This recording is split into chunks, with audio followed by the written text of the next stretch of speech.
सटाणा नगर परिषदेत यंदाची निवडणूक केवळ सत्तांतराची नव्हे तर सामाजिक बदलाची नांदी ठरली आहे.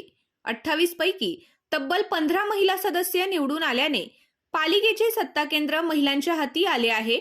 ही केवळ आकड्यांची जमेची बाजू नाही तर निर्णय प्रक्रियेत महिलांचा प्रभावी, ठोस आणि सक्षम सहभाग नोंदवणारी ऐतिहासिक घडामोड आहे.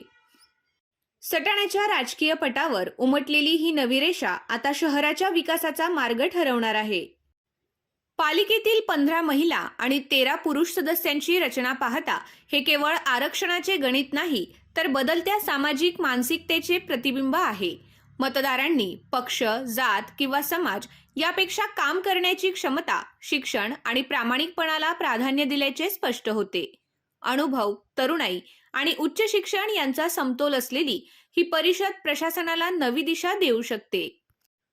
विशेष म्हणजे पहिल्यांदाच मनीषा पवार व हुमेरा शेख यांच्या रूपाने 2 महिला वकील सदस्य निवडून आल्या आहेत. कायदेशीर जाण असलेल्या सदस्यांमुळे पालिकेच्या कामकाजात पारदर्शकता, नियमबद्धता आणि कायदेशीर भक्कमपणा येण्याची अपेक्षा आहे. निर्णय प्रक्रियेत कायद्याचा अचूक आधार असेल तर विकासाला अडथळे कमी येतील. दरम्यान नगर परिषदेच्या निवडणुकीत भाजपाने रुपाली कोठावदे यांना थेट नगराध्यक्ष पदाची तिकीट नाकारल्याने त्यांनी बंडखोरी करत भाजपाच्या अधिकृत उमेदवार योगिता मोरे यांच्या विरोधात कडवे आव्हान उभे केले होते. मात्र निवडणुकीत कोठावदे व मोरे या दोघींचा पराभव झाला आणि शिवसेनेच्या हर्षदा पाटील या लोकनियुक्त नगराध्यक्ष म्हणून विजयी झाल्या. या निवडणुकीत भाजपाचे सर्वाधिक 15 नगरसेवक निवडून आले तर शिवसेना व अपक्ष प्रत्येकी 4 आणि राष्ट्रवादी काँग्रेसचा 1 सदस्य सभागृहात पोहोचला. भाजपाने ॲडव्होकेट दीपक सोनवणे व अनिल पाकळे या 2 स्वीकृत सदस्यांची बिनविरोध निवड केली.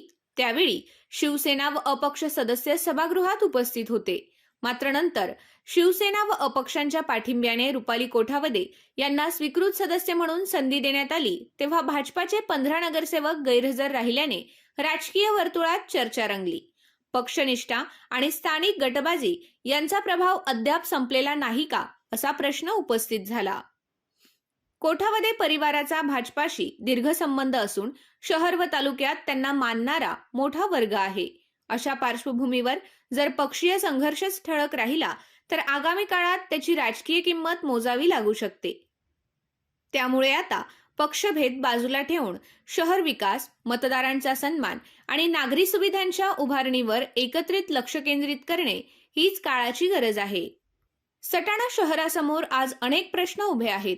रखडलेले रस्ते प्रकरण, पाणी पुरवठ्याची अनियमितता, स्वच्छतेच्या समस्या, वाढती नागरी गरज, मोकाट जनावरे व कुत्र्यांचा प्रश्न.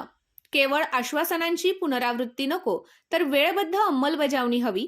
नागरिकांनी दिलेला कौल हा बदलासाठी आहे, स्थिरतेसाठी नाही. नगरसेवक हे पद नसून दायित्व आहे. प्रत्येक सदस्याने आपल्या प्रभागापुरते मर्यादित न राहता संपूर्ण शहराचा विचार करणे गरजेचे आहे. महिला संख्याबळ अधिक असल्याने संवेदनशील, लोककेंद्रित आणि सर्वसमावेशक निर्णयांची अपेक्षा अधिक आहे.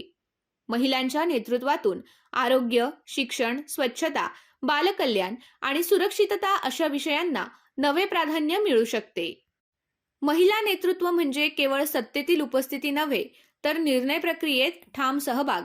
जर या परिषदेने पारदर्शकता, वेगवान प्रशासन आणि जनसहभाग यावर भर दिला तर सटाण्याचा विकास वेगाने होऊ शकतो. अन्यथा ही ऐतिहासिक संधी केवळ आकड्यांपुरती मर्यादित राहील.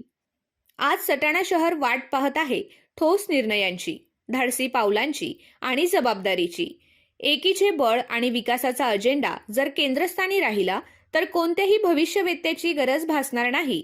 परिणामच यशाची साक्ष देतील. सत्तेची ही नवी दिशा सटाण्याला नवे पर्व देऊ शकते.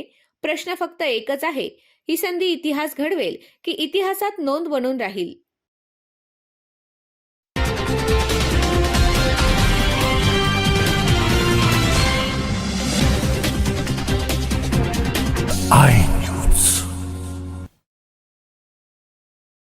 आपल्या आय न्यूज चॅनलला सबस्क्राईब करण्यासाठी बेल आयकॉनला क्लिक करा आणि बातम्या वाचण्यासाठी प्ले स्टोअरवरून आय न्यूज ॲप डाउनलोड करा.